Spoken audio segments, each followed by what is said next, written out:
هرگاهی که من خوراک پختنی میشوم شما به کجای رفتنی میشوید؟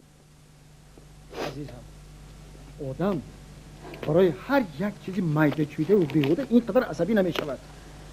معده چویده؟ بیهوده؟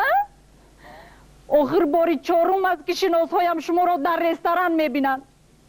گویا که شما خانه، زن، فرزند نداشته باشید.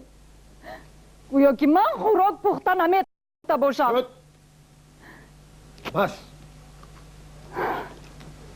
خیر، انا من توبه کردم، بد کردم، دیگر نمیکنم.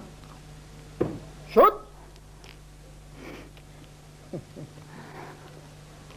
یعنی جانم گویا که این بیگاه چی خوراک پختنی هسته؟ زهر.